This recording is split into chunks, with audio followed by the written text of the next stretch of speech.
Hi, everybody. Mark Edward Lewis here, post-production supervisor and director of Star Trek Mind-Sifter. Star Trek New Voyages Mind-Sifter. This is the post-production supervisor commentary. If you want to hear about the story and the characters and the actors and the stories on production, that's in the director's commentary. This is all about post. And we'll just start with that first opening peacock sequence, which we started with. That was James's idea, which we just love it, and a nice way to open.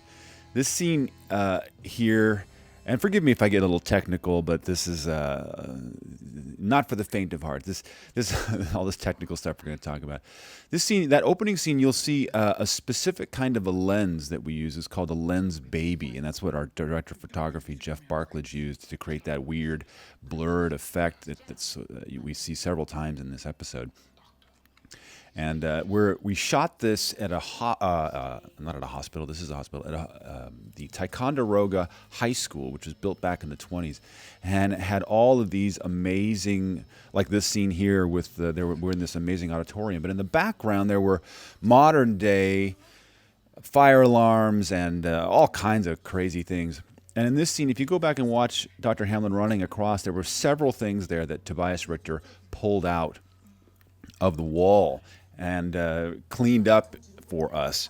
And in the previous scene with the light, you'll see Pony Horton, our visual effects supervisor, redid that fluorescent light that's there. Is completely not the light that was there. We had a big square light that was not very period at all.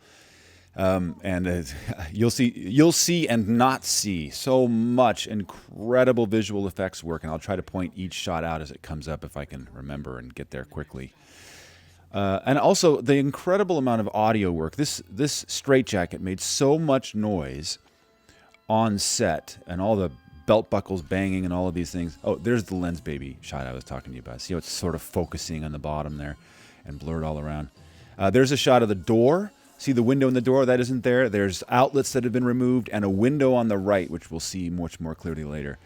That door's all Pony Horton, and that shot is a nice combination of our visual effects team, Tobias Richter and Pony Horton together.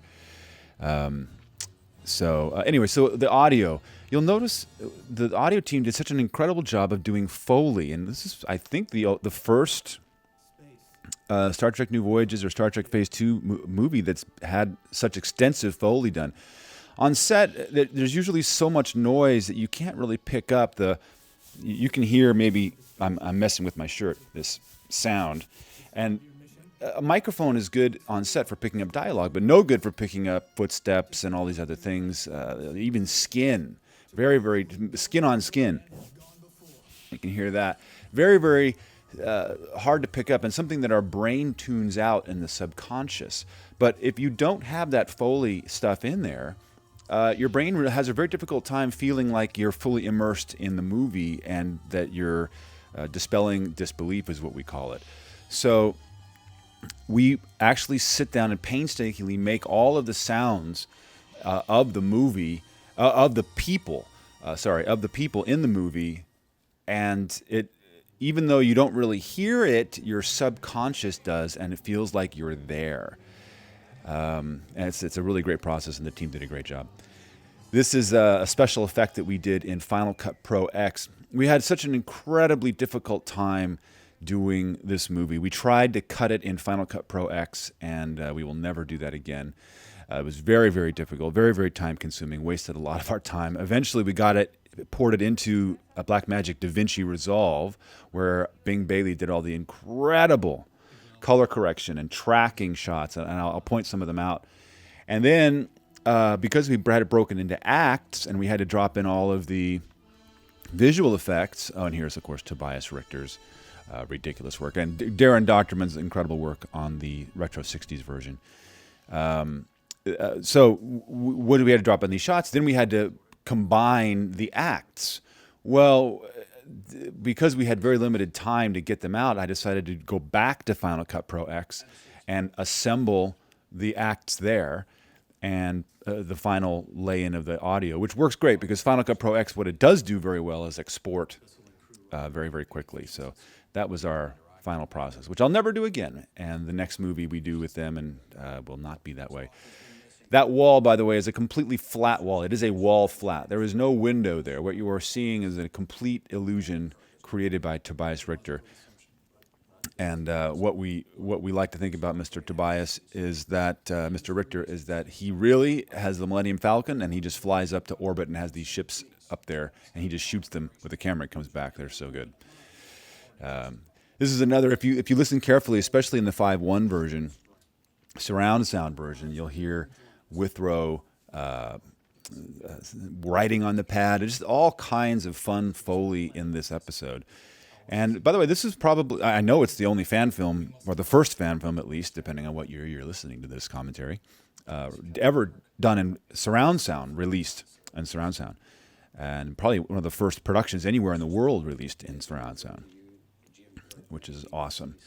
And again, Alex down there under the table making the lights on the computer console reflect against Withrow's face, making it look like its computer is working, which of course there's nothing there. Someone had fallen on that earlier the day before, and it was completely broken. There's nothing in the front of that computer console. And color. So we shot on red at 5K, which is a huge frame, bigger than what you see in the cinema, which is 4K. And so we had all of this latitude to be able to do some correction. And Jeff Barker's lighting was really, really beautiful. And still, there's correction to be done. Not just like the visual effects shot of Tobias there doing his rotoscoping with Spock's head against that window, but just bringing down blacks and bringing out colors. And it's important for me to tell you some of the places where Bing Bailey went and color corrected, tracked people's eyeballs, tracked people's tunics. In fact, Spock's tunic is a radically different color once he puts on the yellow than, Sulu's tunic. And they're on the bridge together in the same shot. And when we shot it, we didn't notice that they were a completely different dye lot. But when we got to post, we're like, oh my gosh, what are we going to do? And Bing just tracked the shots, recolorized Spock's tunic to Sulu's, and you cannot tell the difference. And some of them incredibly difficult tracking shots, mainly because the footage that we got out of Final Cut Pro X was really incompatible with DaVinci, and DaVinci didn't like it at all. So he had to sometimes do a lot of Mickey Mousing to get it right. But it turned out just so wonderfully. And then we're back to Tobias here, the beautiful Lexington coming by. The sound design that we used on this, I borrowed a lot of the sounds that we used from Star Trek Axanar. And they're not direct borrowing, obviously, because the heavy cruiser design of this era is 20 years later than Axanar. So, but we borrowed the idea. And with the D7 too, Axanar, we don't really see the D7, at least in Prelude, which at this point was the only thing that had come out. And we had borrowed and then re-edited the sounds and made them more moderner so that they reflect a 20-year technology improvement. And I think they're incredibly successful. If you listen carefully to the audio, the mix has different rooms of Spock's voice as we cut through all the different rooms. And here we're looking at Spock's tunic, which seems okay, soloed in this frame by itself. You might notice it's a little orangey, but as soon as we cut to the wide, you'll notice the difference. Well, you won't notice, actually. We fixed it. But you'll see his tunic takes a little bit of a different hue as we match it to Sulu's. Here it's got a little brown, a little orange, and look at Sulu's there. Soloed, you don't really notice. It looks a little greener. And so those are unfixed. We chose to not fix Spock's tunic when it was soloed in frame, just because it was a huge hassle and no one was going to notice. Now there, we colorized it. You see the difference. That has a color to it, and I can't remember why we chose to colorize that. I think there was an issue with the framing, and there it's uncolored. So lots of things happen in color correction that are so subtle, so beautiful, and that you don't notice. In fact, this whole frame, if you look at the original red footage, it's beautiful, but the blacks are high, and there's a lot of noise in the shot because we shot it at 6:1 compression ratio. See, there you go. There's his tunic, both tunics colored together. And I can assure you, when we saw this shot, it was not that way. It was glaring difference. And this shot in particular, so brutally apparent when you've got two people wearing two different colors when they should be the same. Very difficult thing to survive.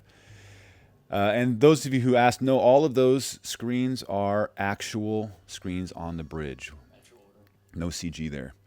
If you go back to that Uhura shot, we actually sharpened her eyes. Most of the color, most of the close-ups on the women have what's called Mitchell filters. We actually physically put a piece of glass in front of the lens to give it that old-style beauty look. And we left those in, of course, and then tracked eyeballs so the eyes were a little sharper and a little more in focus, which was otherwise not possible.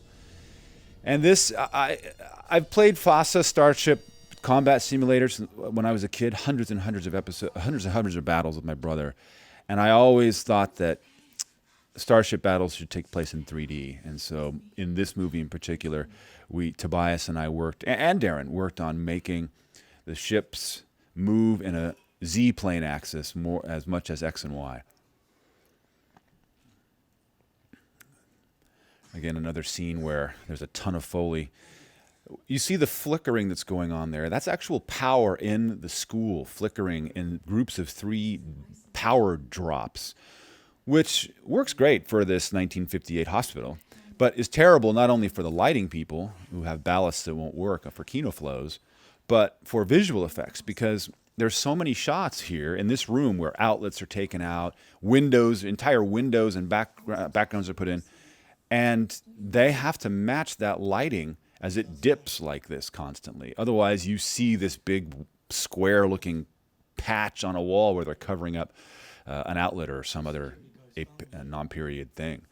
So it was a really, really brutal process for Pony and Tobias both to work this out.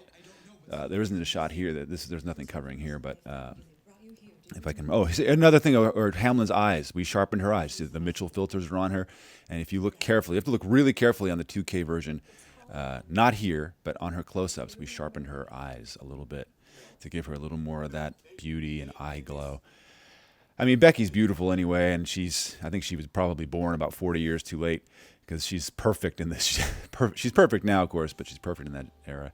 And there, if you look carefully, the sharpening just a little more sharp than the rest of it. Pony Horton creating this shot out of nothing. There was no shot like that of the school. He took the facade of the front of it, which you can see, shrunk it down, and then literally created the rest out of thin air and the gating and all of the other things. There are so many Easter eggs in this movie that Pony has put in. So many, probably 40 of them. From the plane, from 20,000, you see 20,000, Terror at 20,000 feet playing in the background. At the plane that he has, if you can find it, the love bug is on the Guardian, if you can find it. I mean, all kinds of crazy stuff. Herbie the love. I mean, just crazy amount of things, and hopefully he will do a commentary for us.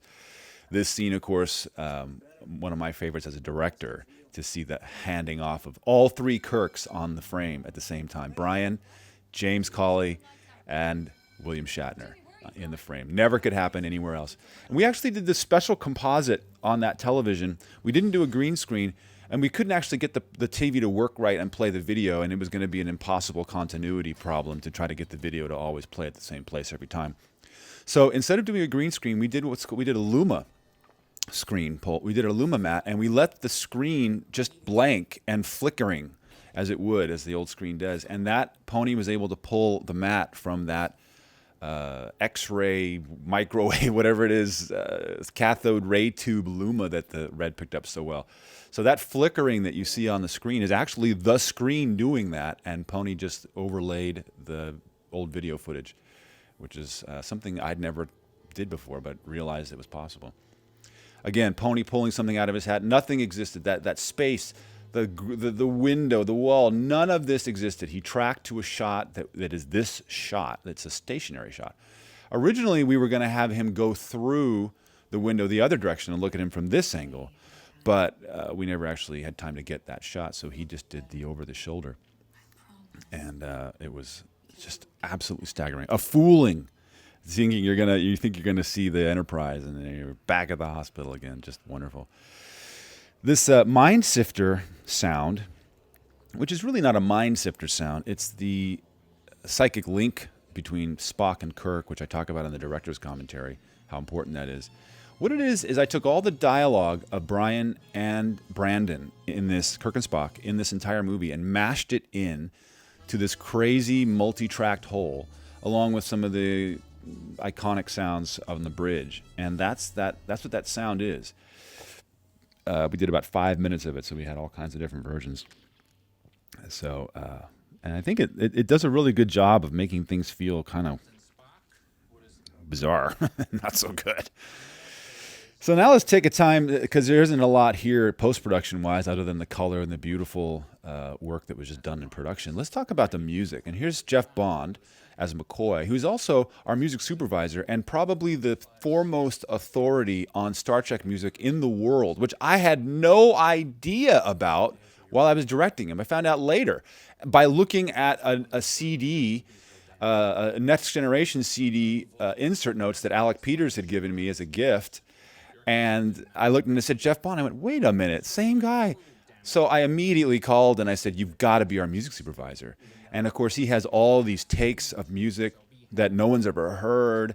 And he painstakingly went through and chose some of the most haunting and beautiful scores that most people don't even know. It doesn't even sound like where did we get some of this music from? And it's just absolutely beautiful, hitting the moods right. He was such a good sport to work with me. You know, my first job in Hollywood was a composer. I wrote music for film and television for 25 years. So he was such a good sport to work with me and all of my perfectionism and getting the emotional feel of these scenes right. But the amount of knowledge that he has around the music of Star Trek and where to find the right scenes and the right music and the right moments, it just blows my mind. And just it's what really makes the movie so emotionally impactful, as is the job of music in general, is to move an audience's emotions. He just nailed it. As good as if the score were originally made. And for those of you, yes, that's McCoy's ring on his pinky finger. But apparently, now I'm not all about Trek. I don't know all the TOS continuity stuff. I didn't realize when they said, "Yep, that's the hand." His hand goes on. Apparently, that's the wrong hand. I don't know. But the fact of the matter is, we couldn't get his wedding ring off. It would not come off. So, regardless of which hand was right, we had to put it on the other hand. Otherwise, he would look like Mr. Bling on his left hand. So. The music, and then I was also realized that very quickly that some of the scenes that we did, some of the shots we did are absolutely not Star Trek at all. It's just hardcore filmmaking to get some of the impact of this episode. And so I knew there would not be anything in the catalog that was going to work, the music catalog of the original series. So I wrote a few cues, pieces of music, and I just didn't even try to make it sound like the original. Just try to make it good filmmaking. And that's that. And it worked out. Love those Passard ROM scoops. Beautiful. Now, this is my favorite scene. These two, again, not much in post to be talked about here, other than the edit. The edit on this was so difficult because these two are drinking. And while that seems like no big deal, the fact is you have to keep continuity with how much water or drinks in the glasses every time so that when you cut back to them, it's not the wrong take. And I actually had to bring a couple friends over to help me cut this because the continuity was so disjointed. And there is still a continuity error. There's one, it's not glaring, and we just passed it actually.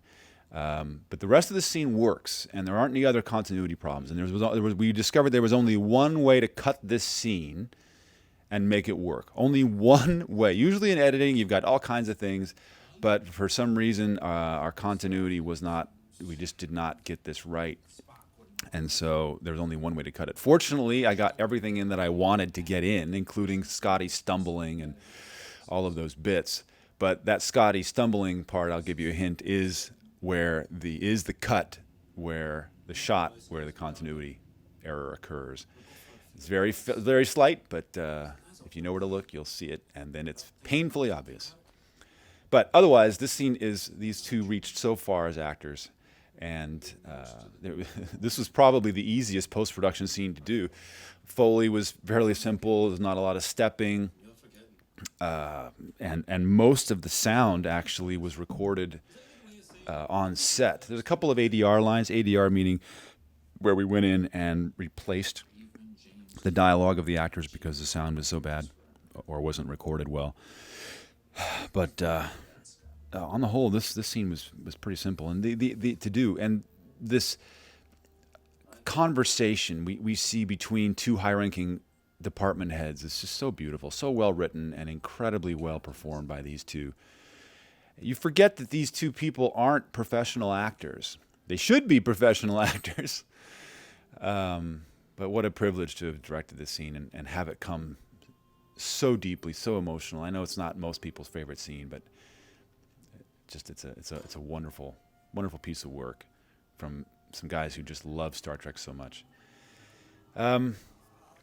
This was another sort of post-production nightmare, trying to get all of these cuts to make any kind of weird self-mind melding sense in the edit. And it took us a few passes before we got all of these into a sort of a montage that made any sense. And now, of course, this seems so easy. How else would you have done it? But sometimes in editing, you don't know, even as a director, knowing the script and knowing everything, sometimes you just don't know what you're going to do. How are you going to do it? And then you get there and you see it, and then you make your changes. This is more work by our man, Pony Horton, who at the last minute was tasked with doing these force field shots. Very TOS, very period 60s, the way that would have been done. Overexposing the film and pushing the whites way, way out of 100%. And it's beautiful, beautifully done. I'll give you a little hint. Doing Foley with those Klingon bandoliers is the worst. Because I don't have a Klingon bandolier sitting around, and all they do, especially against those tunics or those vests that they're wearing, is make noise. Tons and tons of noise. So much noise that it almost ruins dialogue recording. Now, fortunately, in this scene, I don't believe there's any. I think there's one line of ADR, but the rest of it we got on set, which is fortunate. Saved the performances. So what I did is I have a rubber gun cleaning mat. I know, bizarre. And one side's smooth and the other side's rough for like tacking onto the table. And I put that against what did I use it with? Oh, I put it against a martial arts dobak top canvas. And whenever core moves, I moved this thing. I scrunched it up against this dobak, and it made what seems like the sound of his bandolier every time he moves. It's kind of rolling and pulling against that sequined-looking vest. And it was a pretty bizarre fix to do, but I think it's successful. No one said, "Hey, man, what the heck is that noise every time he moves?" So it's good. I'm trying to think anything else about post on this scene. Obviously, Pony does the pain stick that's coming up, but I'll talk about the Mind-Sifter that's coming up in a second. In the script, it actually said we don't see the Mind-Sifter. We went back and forth on, are we going to see it or are we not? And it would have been Pony wanted to do it, and I kind of had to kibosh him. I said, Pony, first of all, we have so many other things to do that are what I call mission critical, part of the story. The absence of which means we don't have a movie, including these force field shots. And I said, look, it's scarier to not see it. It's scarier to see the cool light effect that Jeff Barklage does, which we talk about in the other commentary. And that's why it shows up. And I think it's so successful that way. Not seeing it, not seeing the instrument of his torture. And since we talk about it in TOS, and no one's really ever seen it, why do something that really needs to cost about $250,000 to make it look great, and just have this incredible LED effect that Jeff does? And I think it's way, way better. Again, Tobias Richter doing crazy stuff with cameras with the Connie, and our all-women shift. Just love this. On the left is a producer from another Star Trek show, Rebecca Larkin. On the right is Mary Beth, who did 18 different department head things, including makeup and continuity, all kinds of stuff. And in the back is Gwen, pillar of Star Trek New Voyages. And, of course, our new Sulu, Shai, who, among many things, does George Takei perfectly. And that wig, is actually the wig that I wear later as the Klingon, but I wear it backwards. Actually, no, he has another wig. That's his wig, and there's another Sulu wig, and I'm wearing that backwards. Spock's wig. There are shots that we've already been by, and we will be by again, where Spock's wig is doing some strange things, and some of our visual effects team had to go in and actually fix, frame by frame, the hair on Spock's wig to make it look right. Brutal and painstaking. Now, I'll tell you that we're shooting this on a set that's incomplete, and we had to frame this shot down because in the rec room, in Going Boldly, it shows that the top of these wall flats are blue, but because we have not completed this is actually corridor wall flats placed to be rec room, and they're orange, so we had to frame those out. Now, if you look carefully, you'll see, again, sharpening on Jeff's eyes, and we're Mitchell filtering him here as well. So it really cleans up and gives you a look into the soul of him instead of having it so blurred. And Da Vinci's incredible. It tracks his eyes as he moves his head up and down perfectly, just flawlessly, so you don't even notice. Now, I noticed looking at it, wow, look at all that sharpening, but I did it. So, it's a great little tool that saves so many things, including camera shake that you didn't want, and obviously bad color, but then you can matte things out that you don't want to see. That shot there with Zahn, there's a slash on the wall, a lighting slash. That wasn't there. We didn't light it that way. That's Da Vinci. And nothing post-production wise here except in the surround version. Originally, James asked me, he said, well, I want to hear his voice here throughout the Enterprise as he's speaking, because it would be. And what I thought he meant was that we'd hear the echo. So in the surround version, you'll hear his voice echoing around the decks. But what he meant was, I just want to make sure that we hear it on the bridge and in the corridors and everywhere else. I thought, I didn't realize. So in the surround version, it's you hear him very powerfully in the surrounds, his voice echoing about, which is super cool. Really wonderful. Some of these we've done digital zooms. This is a great shot with Spock where the camera isn't doing the zoom. We are in Da Vinci pushing in slowly. Now this is a dolly shot, which obviously is camera. But sometimes you'll notice, I did it the very last shot of K'Tumba actually, on James as his final hurrah as Captain Kirk, doing a subtle push in, which because our frame sizes are so giant, in this case 5K mastering down to a 2K, I've got 250% ability to push in, and it's a really helpful thing to have, especially since we're in 4:3 and I have the ability to pan and scan out to 16:9 because it was shot in 16:9 5K. So I've got all this latitude, which has been, well, saved us many times. And there Jasmine again, a little sharpen on her. I think we're at a Mitchell filter D, which is the most Mitchell filtery you can get. And Jeff and I probably went a little overboard. There was a couple times with Hamlin later on where we did an D and an A. So got a little excited. But it's all right. No one's complained about the Mitchell filter being too much yet. Well, except Jeff and I. Now this model of this D7, I didn't realize Tobias didn't build. He's colored and lit and done all the beautiful things that make it good. But this is if you will, an off-the-shelf model, which I believe was used in K'Tumba as one of the Mark IVs, not the Dark Destroyer of the Mark VI, but yeah. Now, you guys, there's so many Easter eggs here, so many. I'm not going to point them out. I'm not going to spoil it, but I can tell you that the love bug is in here. You've already missed it. It'll come again. So many Easter eggs in this stuff. The lights in the Guardian are practical, the lights that are in the Guardian. And all of the backgrounds from the Guardian back and from about, well, I'll show you on another wide shot. The sand ends, and Pony had to create new sand. Now, I got to tell you how difficult it is to make sand on sand. Now, we were doing this at wee hours of the morning. Now, that pillar there on the left, that pillar's CG. But if you draw a line to the camera, that's about the end of the sand on the left. And all of this background he made up from plates and matte paintings that he's created.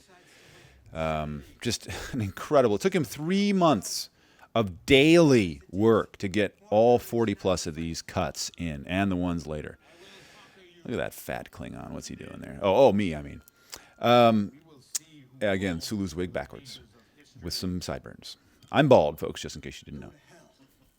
And also the lighting. We learned a lot that we would never do it this way again with green screen. We shot it in green screen, a big green screen, but we really should have shot it on a blue screen. And that way, any of the spill green light, that if you look carefully, you can see just a little bit of the spill of the green here and there. It wouldn't have been green, it would have been blue, and then it would have looked like the background. So we learned a lot about how to do this for the future. Should we ever return or go to a planet that is blue, in fact, we would do that. Right about where Kirk is, his feet, that's the end of the sand. The rest of the sand is Pony Horton, which is just incredible. All the little Klingon sound effects of the buttons and everything. That's all our sound department, Kenny Gibbons and Alex McDonald. Just sounds that have never really been heard in this fashion. Just so much fun. So much fun. Now, Kor's voice originally... now, Clay, who plays Kor, has a really good voice, but as you can see, he's a little short and it's a little tenor. And we wanted him to be call him Mr. Colicos. So I originally the original cut, I had him his voice dropped way down, and James was like, it's way too much. So we dropped his voice just a little bit. And we do the same thing with a couple other actors, me included, to give it a little more baritone. And that's perfectly fine and perfectly normal. Again, this is an angle no one's ever seen before, from the backside of water, if you know what I mean. If you've been to Disneyland Jungle Cruise, that's the backside of the Guardian looking through. I urge all of you to go frame by frame with this stuff from the Guardian. Lots of fun Easter eggs, including Edith Keeler, if you look carefully. Here we are at 120 frames a second. Not much in the world of post, except just for the mix. This is original score, and Wendy Hinkle singing Amazing Grace. Yeah, it's just very moving, very difficult, dramatic lighting. Just a huge whole of great storytelling. And we had to shoot that a few times just to get this thing right and get the timing right, because we only had so much green screen, and we had to get too close. We had to be too close to the Guardian to really to get him to jump. So we had to do the fight and then move back and get him to do the jump, so it made sense. Now look at this window. This is, again, nothing here is real. That is a cork board that Pony has created a car, a backdrop, everything for. And if you look carefully on one of the other windows, you'll see a hearse or a delivery truck, all kinds of stuff. He had the best time putting these things together. This is one of those shots where an outlet has been removed against the wall, and that's Tobias Richter. Oh, no, actually, Pony did that one. Now, here's another shot where the lavalier mic was very, very visible on her chest, and Tobias pulled that out. This is, I believe, no, this is a Pony Horton one as well. And if you know where to look, you can see just barely Pony's work. Taking out that, oh, no, sorry, I think that was Tobias, but anyway, who cares? The great and wonderful visual effects team of Star Trek New Voyages. Yeah, colorizing this, we decided to go with a little green. Obviously, in the teaser, there's a ton of green. But here we wanted to give it so that it's just a little sick. It may appear warm, but it's actually a shade of green. And we use that to good effect later on with when Spock touches Kirk in the hallway at the end in Act 4. You can see green, and we do it by changing the blacks. We don't change the mids or the highs. We change the blacks. And that gives a sort of an unsettling feeling to your subconscious mind that something's not right whenever you move those blacks around. Now here again, Pony Horton, huge Easter egg. A couple of them, actually. You see those radioactive signs are actually covering. Now this is Ryan did this shot. Radioactive signs are covering up fire alarms and all kinds of things that are a period. And all of that stuff, the rust coming off the windows, there's vines. None of that is on this very clean exterior, not to mention the name on the plate and the weather vane change, and I mean, it's just so much that you can't. If you just take a still and sit on that picture for a while and of the exterior of the hospital, and you'll see all kinds of crazy pictures of changes to that high school. And if it helps if you know the high school, and if you don't, you may not notice it all. But those of you who went to Ticonderoga High, they don't look the same. It's a very difficult thing to colorize because it's just we were at high noon and there was not a cloud in the sky when we shot, so it's very, very harsh lighting. And then also for audio, it was very, very difficult to get the dialogue right because the ADR is such a different sound to the sound that we got from this very noisy exterior. At one point, we had some guy start up a huge lawnmower, and James right across the street, and James had to kindly go across the street, and he was very kind to wait for us to finish our shoot.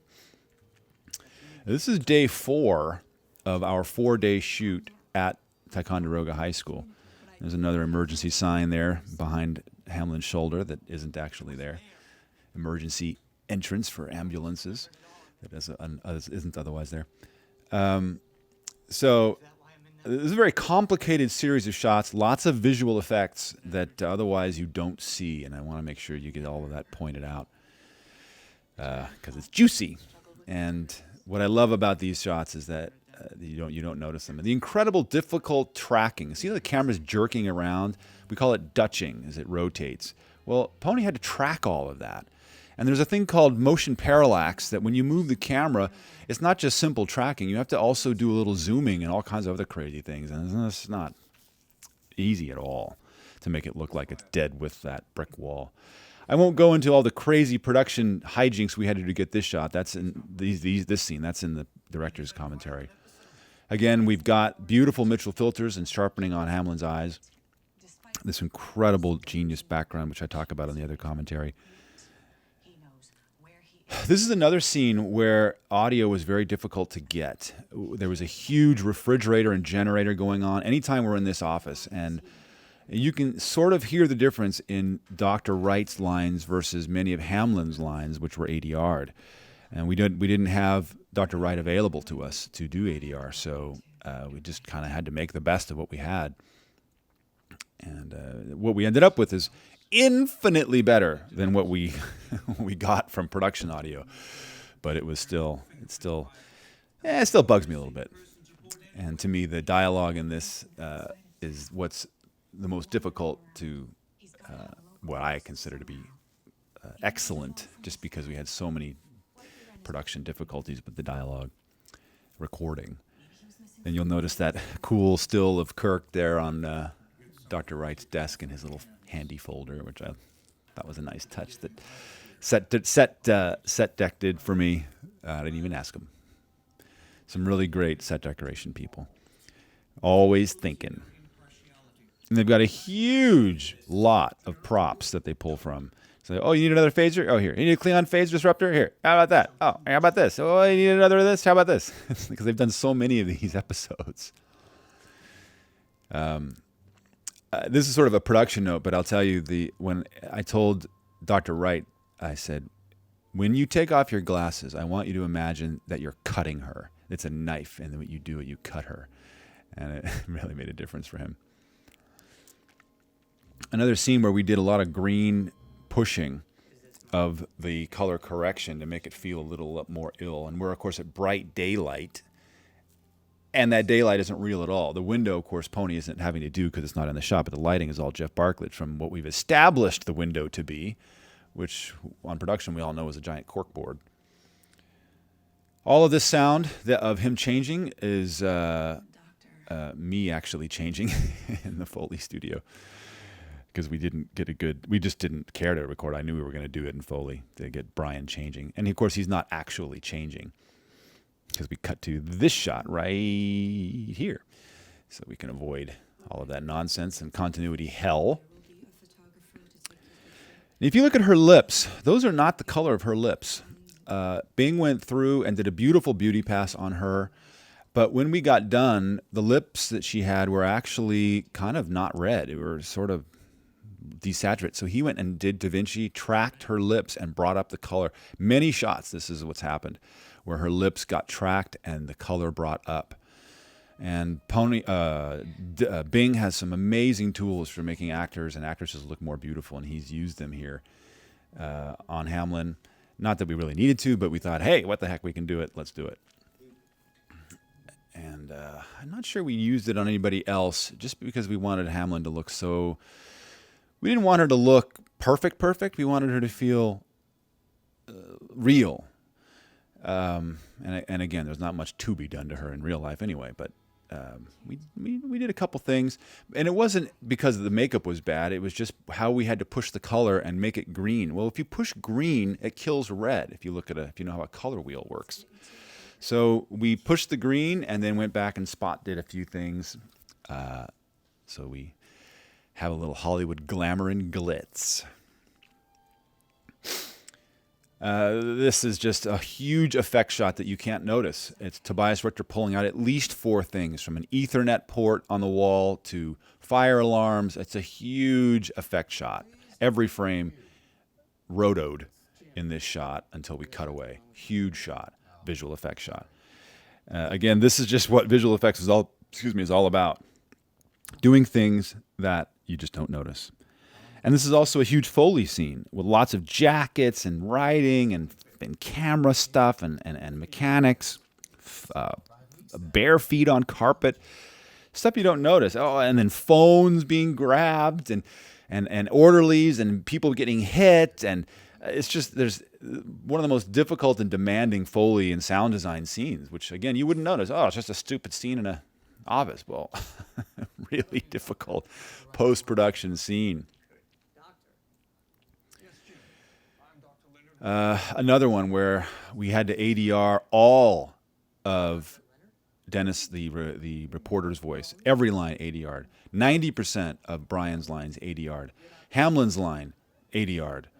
And unfortunately, the doctor we didn't have available. So you do hear the difference if you listen carefully. Which drives me a little nuts, but this is... fortunately, I don't think it interferes with this telling of the story. Just for the perfectionists like me. And all of these sounds of rustling and paper and staplers falling and all these things we had to put in and manage and mix with the music and the dialogue so that it doesn't get in the way of anything. And then, of course, we added some fun folks talking, Ron saying some lines and me doing some voiceovers of these guys talking about don't let them bite you and all this fun stuff. Always have a good time at the voiceover sessions. This next shot, another editorial montage, which was actually easy to cut because I knew once we shot it what I wanted to do. But 120 frames a second at 4K. And we talk about how we choreographed this in the other commentary. But not Star Trek at all. And this is original score mixed with Jeff Bond cutting orchestra hits from TOS. So timing everything together was critical and making that montage really effective. Now, originally, we didn't have this newspaper shot. And again, I go frame by frame, folks. Pony's put so much Easter egg fun stuff in there. It's a reshoot that they went back to months later and shot that, along with the corridor scenes, actually. So most of this is fine. Here you can see Spock's tunic and how brown it is. Again, we don't care when it's by itself. We don't notice, but that dialogue it was for some reason very brown.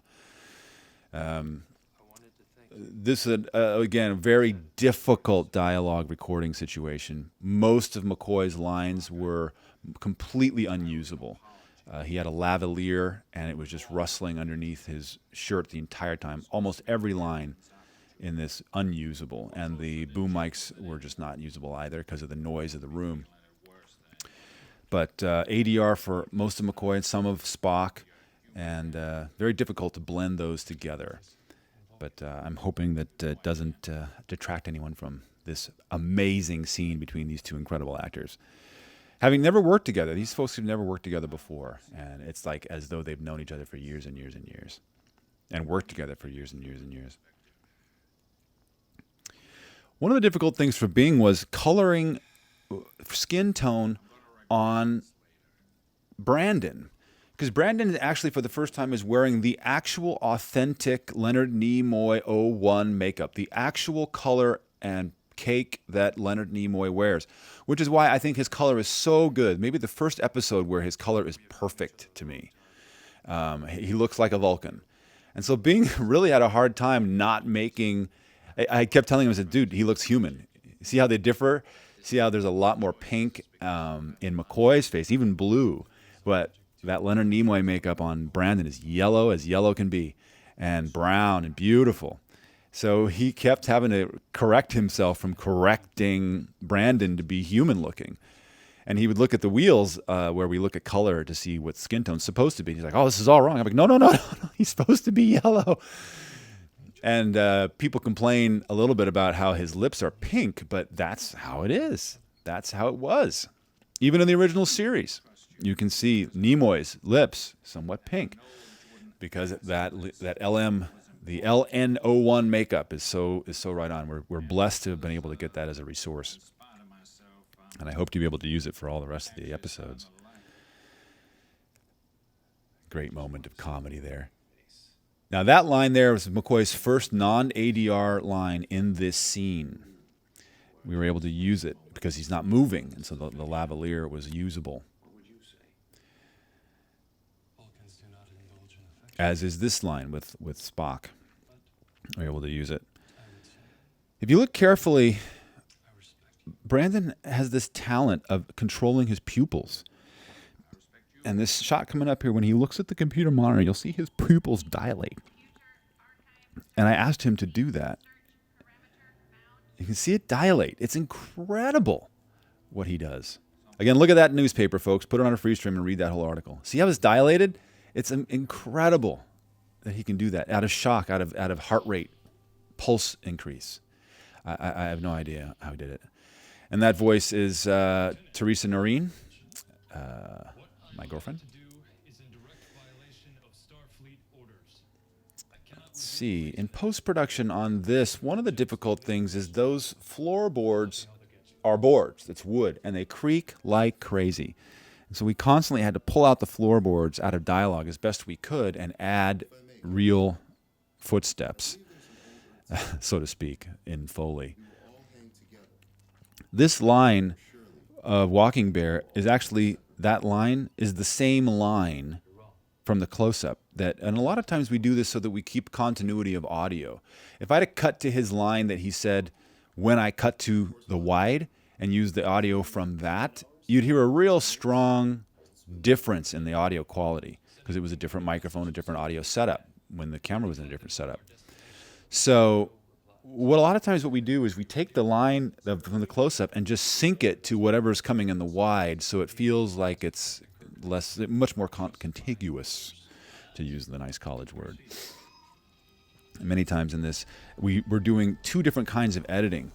In Katumba, we did a lot of L cuts where it's someone starts talking and then you look. Someone starts talking and then you look. But in this movie, we did both, where we cut to them to get their reaction to what someone's saying first.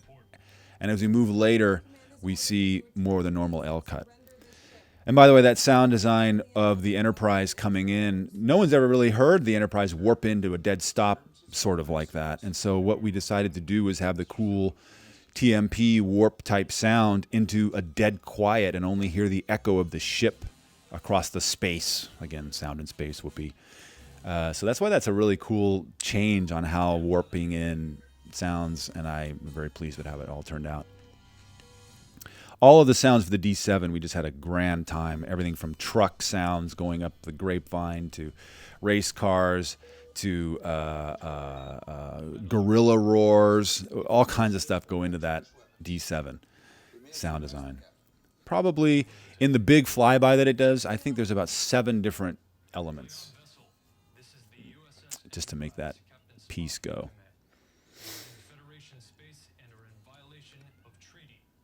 The long speech. And so these are composites. That view screen is an actual shot of the actual view screen that's actually built on set. So that's not a CG image. That's an actual build that we superimpose the space stuff onto. And Stephen Dillard doing some really good Klingon for us translated. It's the real Klingon. They translated it for us, talking about basically saying the a starship has exited warp, and all that is really fun. And that console, all of the effects on that console, none of that's real. That's all Pony Horton again.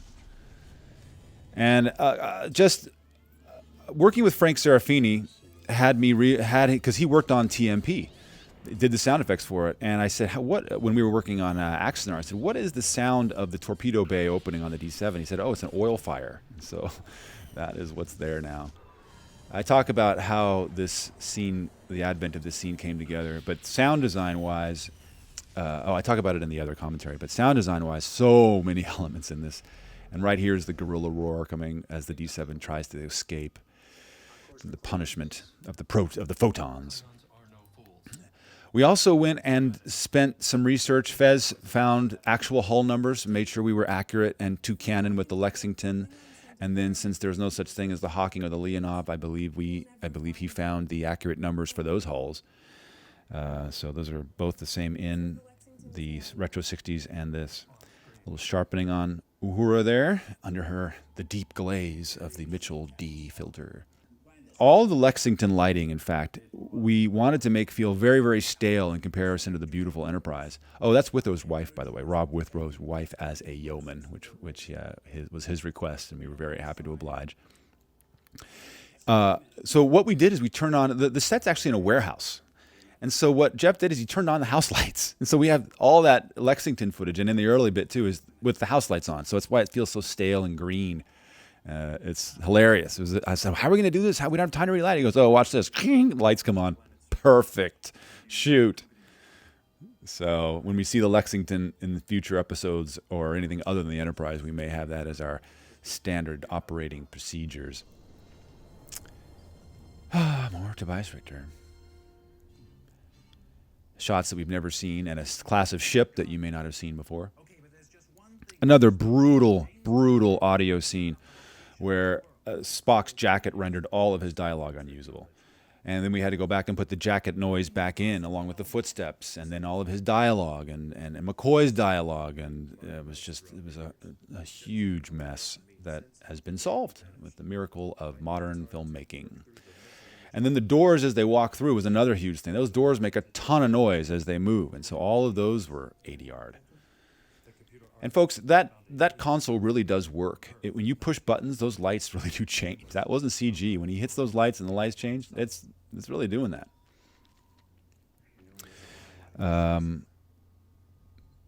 But when Pony does the transporter effect, he does it in 2 seconds, but it's really a complicated bunch of shooting using Alka-Seltzer as the word. And I think Pony has, more than many people who have done Star Trek fan films, perfected and has worked with the guys who originally did it, knew them, and learned the secrets, and has created his own way of doing it. It's just so perfect. It's so absolutely right, because it's absolutely how they did it. This is another scene where Spock's hairs had to be removed because there were little cloth hat stuff flying off of the hat. We tried to fix it when we were there in production, but we had to shoot, so we just set it, and they one of the visual effects artists painstakingly put it frame by frame, took all these little hairs coming off the hat off so that you can't see them anymore.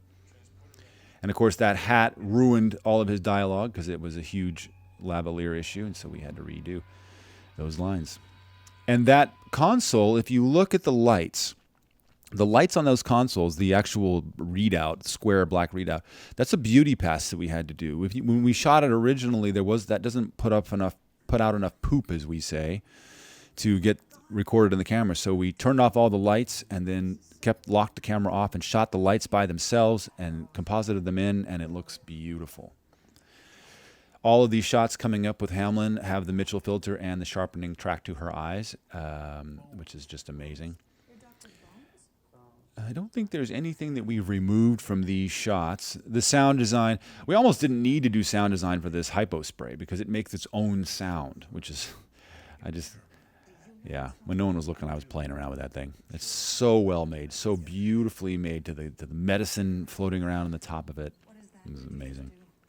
And this is Jeff Bond's second scene on set, first day. His first scene coming up after this. We shot it out of order. When you look at her eyes, that Mitchell filter, it almost looks like CG, the light in her eyes, how it flickers and does this pixelation. It almost looks like we added it in post, but if anything, we tried to sharpen it in post because it's so dramatic what those Mitchell filters do. All of the sound of his medical bag, every bit of it, is Foley. We made that with my travel toiletries bag that I take on a plane. And my toothbrush, and toothpaste, deodorant, a cuticle remover, fingernail clippers, and a bottle of hydrocortisone. That's what was in the bag. Not very 23rd century, I realize, but you can't tell the difference. In sound, really, it doesn't matter what you do. As long as the brain can predict that it should have been there, then your brain will tune it out and you're dropped into realism. It's really, really weird how it works. How your brain is so used to tuning out thousands and thousands of things, and that if those thousands and thousands of things aren't there, something's wrong. Here's a big color correction moment and a sound design moment where we added a woman's breath as the psychic link tension is released, along with a low-frequency downer, one of those, and then, of course, took the hospital finally to its normal warm 1958 orange, which we would expect to see from that kind of stock film. Also, Bing Bailey added a real 1960s Kodak stock film pass to this to all versions, and just adds so much beauty to it, and also covers a multitude of sins. This is Brandon Stacy doing an amazing job with ADRing this entire monologue he has, which I was very sorry to have to do, but it was an incredibly noisy room that we had no alternative to shoot in, except because there was testing going on in the school, and they relegated us, or demanded us that we stay in this little hallway to shoot this very important scene. We were cramped, and there was no room. You see that huge window that was there. Well, we ran out of light, so we had to, because it took us hours to shoot this scene. It was like, I don't remember how many setups we had, 14, 15 setups, which in a big Hollywood feature is like, what, that's it? You didn't have 30? But in a fan film, if you get to 4 setups, you're running out of time. You got to shoot. You got to go. And we got to in the teens. When I start seeing that we're at setup Papa and Quebec and Romeo and Sierra, I start going, whoa, we got to get out of this scene. We got to go. But it's so much crazy continuity errors or issues as they go around the corners and all of this stuff that we had to get the angles. We just had to do it. Beautiful Mitchell filter on Becky and Brian both. A little sharpening. And the beautiful eye light of the omnipotent Jeff Barklage. And this dialogue is a little noisy, but and Becky did a great job of doing ADR with it, but I just didn't have the heart to replace it, and I'm so glad I didn't. It's a little noisy, but cannot change that performance. And all this makeup, so wonderfully done. And all those slashes that you see in the back, we call them light slashes, very period, very, very Star Trek. Just so fun to see them everywhere. And this is just, there's no trickery here. This is just, what makes this scene is the music, of course, moving your emotions. The actors, and there's no CG here. It's just Foley. That's about the only trickery that we're doing. And ADR. And the rest of it's just what you're seeing is in the camera. And what you're hearing is, well, I shouldn't say that. Actually, every ambience that you hear, the background ambiences are completely fabricated. They are not what that room sounds like at all. If you heard that room, if you heard the original dialogue, you'd be appalled. Like, what? That's terrible. So all the ambient noise of the room, again, your brain tuning it out, is not the right ambience for that room, but because there's ambience there, your brain says, oh, okay, it's okay. That sounds like a real room to me. And the same with these space shots. These shots also have ambience. And you think, well, why does it need that? Because your brain is so used to tuning out ambience that it has to be there, even in space shots. And even on the bridge, we have,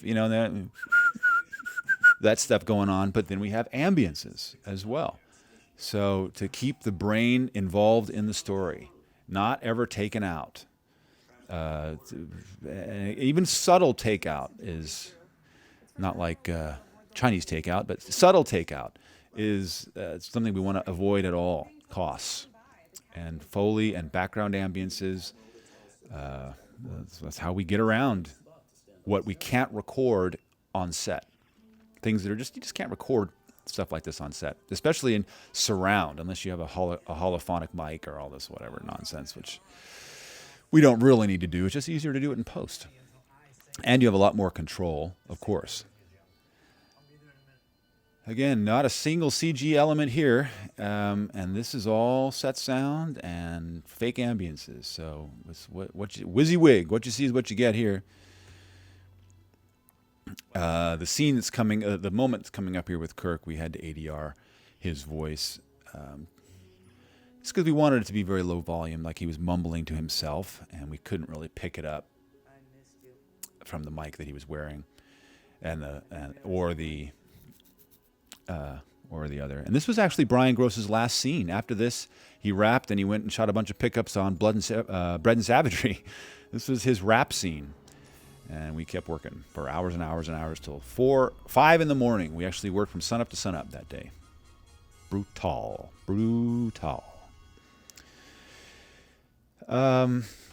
Another very difficult audio scene. I know I keep saying that, but it was the bane of this production is the audio. And so much ADR and so many issues that we've tried to fix, and hopefully it doesn't take anyone out of the story and take anyone away from the beautiful dialogue and the great lighting, beautiful pictures, and I mean, the performances are just amazing. So I'm trying to think about what other things that in post-production we did. Da Vinci has been the savior of this production, and just, Da Vinci's free. Excuse me. Da Vinci's free, folks. So go get it and start fooling around with it. It's the way of the future. Really an incredible tool for even a hobbyist just to fool around with pictures and movies, even home videos, and what you can do with taking out things and stabilizing huge handheld camera shots and just staggering in ease. The ease of use is incredible. Incredible. We were able to take certain shots and put shadows in. And the very, very last shot, we actually added shadows that weren't in the lighting so that we could focus more accurately on Kirk as he sits at that last shot. And we're adding slashes and lighting and all kinds of other things. So it was really, really cool. Cool tool. There wouldn't have been another platform we could have used in time or budget. There's other platforms like Pablo and things like this, but we didn't have $100,000 to spend on a color correction. And also Da Vinci does 3D, so go get it. Blackmagic Designs, folks. And enough pitch. And that's the end of the movie. We originally, it was supposed to be Welcome Home, Captain, Welcome Home. Actually, no, that line wasn't even in there, I don't think. And our assistant director came out and said, guys, we need it to be Welcome Home, Jim, which is why earlier on the bridge, McCoy says, Welcome Home, Captain, Welcome Home. So we can keep at least the ending on the same lines as the book. And that's the end of our picture. I hope you've enjoyed this somewhat technical, hopefully not too droll commentary on post. And we hope to see you in many, many more episodes, and come out and visit. It's Ticonderoga, New York. We'll put you to work. You'll get to hang out on the bridge and build a whole new family of really, really wonderful people. Thanks, everybody. Idic in all things. Please, call me Carol. Jim. It appears to be the source of the anomaly. This isn't anything of ours. Spock, are you all right? Energy discharge. Damage. Respirator. If her respirator's out, she'll die. Put me me down at Spock's coordinates. That should be near Carol. I will grab her. You beam me back up. But, sir... Now, Mr. Scott!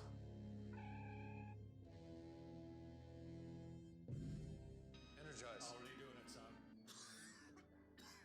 Captain, that was an incredibly stupid thing to do. You're welcome. This isn't the first time you've had to deal with an attractive woman. Bones. I have no romantic interest in her. That would be wrong and improper as a captain. Oh, I agree, but that's not what I meant. I need to explore all possibilities, including sabotage. Well, that's one possibility I won't consider. If someone out there has a weapon of that power, we have to know, is there an alien ship or not? Or maybe I'm just plain stupid. Okay, you are going way over the top on this. Over the top? I have barely left the launch pad. Dr. Marcus, shut up. Alien vessel. This is Captain James T. Kirk. She's charging her weapons. All hands red alert. Raise shields. Stand by phasers.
Behold,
Hi, I'm William Mulholland.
Really bothered me about the whole thing. For years now, idiot socialists like Job Harriman and the gullible saps who followed him have been accusing me of either being in cahoots with the San Fernando Valley land speculators like Otis and Chandler and Whitley, or of being their patsy. I was absolutely opposed to the subdivision of the San Fernando Valley. Arable lands which should have sold for about $100 an acre had been seized by a few capitalists who then forced the prices to $1,000 an acre. I don't care what anyone says. I have never and will never accept payoffs from the San Fernando Valley Land Syndicate. This water is for the city of Los Angeles. No kickback deals with my ditch. If that's what they want, they can bloody well go to Chinatown. Instead of being developed as agricultural lands, the property was subdivided into town lots and small rich men's country estates at prohibitive values. But even if it had stayed agricultural, they still shouldn't have been simply entitled to water. As far as I was concerned, the Owens River water was intended for the city of Los Angeles first. If the ranchers in the San Fernando Valley wanted it, I told them they'd have to build their own water system or irrigation district at their own expense. Even then, they'd only be able to use surplus water, which they'd have to pay for. I mean, my aqueduct wasn't meant to be a giant garden hose for the San Fernando Valley, you know. No siree.